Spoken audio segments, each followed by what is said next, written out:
Warning, this game contains flashing lights, jump scares, mild body horror, and general horror themes. This game may not be suitable for people with photosensitive, epilepsy, or light sensitivity. For a full list of content warnings, click here. This game contains implied violence, death, and abuse, coarse language, themes of depersonalization, disassociation, and alcoholism. And it may trigger individuals with scopophobia.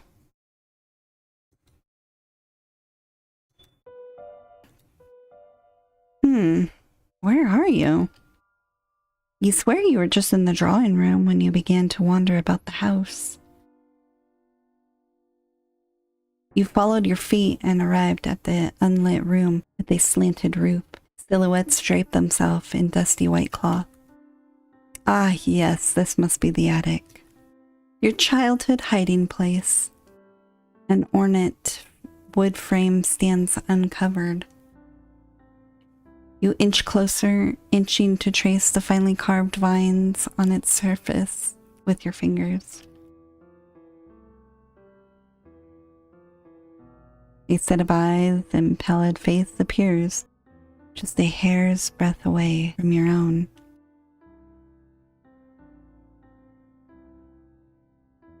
You scramble backwards, hearing the clink of your polished shoes on the wood. The face disappears just as quickly. As you regain your footing, you lean forward carefully. The face began to reappear as if emerging from an inky bog. Those eyes. You cough, a little embarrassed. The mysterious intruder is none other than your own reflection. As you stare into the mirror, you recall a game you played as a child.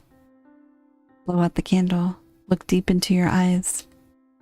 Look long enough, and the boogeymen and goblins will come to play. Don't look too long, or they want to stay. A trick of the eye, surely. Still, you are curious. Nothing is still you. Although, it seems to curl up in the corners like wrought iron. Don't look so afraid. I am only you. The words do not leave your dry throat, but dance upon its imposter's lips. Or perhaps you are mistaken, and you are simply going mad. You try to conjure a response to the figure. You are a twisted perversion of my identity, but you are not me. Is that so? How interesting. I think we are very alike. I know a great deal about you. For instance, I know the crunch of the snow beneath our heel boots, the steeping chill of cold under the worn-out soles, the sharp articulation of the forte piano, the heavy, satisfying feeling of a hammer in hand. It was the hammer of the forte piano, and it only hit the string. You're mistaken. As you shakily speak the words, they feel false upon your tongue. The creature with your face stretches out a grin. Is that so? We fix old, forgotten things to make ends meet, don't we? The thing's flesh begins to melt and stretch like hot candle wax. How did it feel to bludgeon something so strong? It was a poorly made instrument in disrepair that even I could not fix. I scraped it for firewood. I needed it to survive. The widow will understand. Oh, will she? She will come crying into your arms, I imagine, when she finds out what has happened to her most precious possession. You have been most amusing, but our time is at an end. So keep on playing downstairs, my friend. I'll take charge from here. Ending. I am no one. You straighten your hem of your waistcoat and brush off your cravat. This is your own house, or so you believe at least. You shan't be afraid of some vagrant impostor. Even still, your steps are ginger as you approach. You breathe out slowly and drop your tense shoulders. The face is familiar. It's your own, after all. As you stare into the mirror, you recall a game you played as a child. Blow out the candle, look deep into your eyes. Look long enough and the boogeymen and goblins will come to play. Don't look too long or they will want to stay. A trick of the eyes, surely. Still, you are curious. Nothing. It's still you.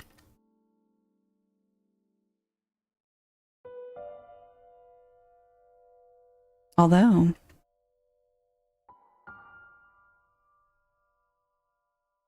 they seem smaller, arranged in neat square rows, like white houses. Don't look so afraid. I am only you. The words do not leave your dry throat, but dance upon these impostors' lips. Or perhaps you are mistaken, and you're simply going mad. You try to conjure a response to the figure. You yell hoarsely, but this only seems to amuse the imposter. Run then, run, and find me hanging from your silver spoon and gliding across the lake. You would turn, but your feet are as heavy as bricks. And you shudder to think what will happen if you look away. I know a great deal about you. For instance, I know the crunch of the snow underneath our heeled boots, the seeping chill of the cold under our worn-out soles, the sharp articulation of a forte piano, the heavy, satisfying feeling of a hammer in hand.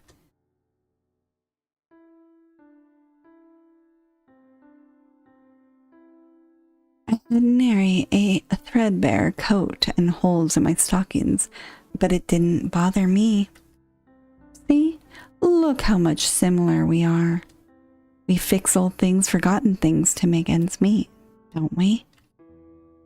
The thing's flesh begins to melt and stretch like hot candle wax.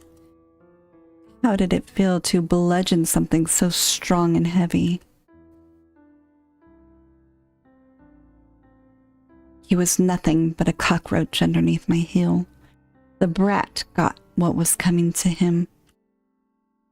Our beautiful red sonata, a masterwork in the making. Finally, the instrument plays how you desire. You feel the weight of something in hand. Were you still carrying this all along? The creature sits waiting, ready to join you. You lean back, then swing. Ending. I am you.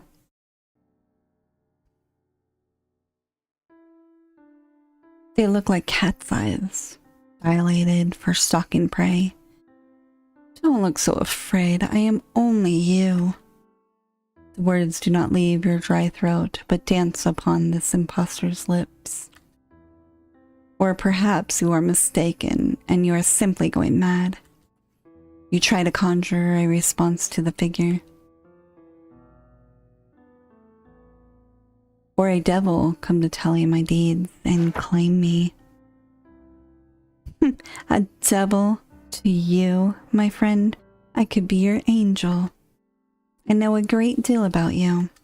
For instance, I know the crunch of snow underneath our heeled boots, the seeping chill of cold under our worn soles, the sharp articulation of the forte piano, the heavy, satisfying feeling of a hammer in hand. That hammer was far too unwieldy. There was nothing to feel satisfied about. The creature wearing your face pulls down a frown. Boo-hoo, you're no fun. We fix old, forgotten things and make ends meet, don't we? The thing's flesh begins to melt like stretched hot candle wax. How did it feel to bludgeon something so strong and healthy? I had too much to drink. The instrument would just not respond to my efforts. I want to destroy it. Maybe myself. Her son, the bastard, had laid his hands on her again. Maybe that's why he came drunkenly stumbling out of that bar, swinging. I didn't hesitate. It was him or me. And despite everything, I wasn't ready to give up. I need to survive. Keep telling yourself that. We both know the truth. You feel the weight of something in hand. Were you still carrying this all along? The creature cackles widely, but shrinks in on itself. You lean back, then swing. Ending. I am me.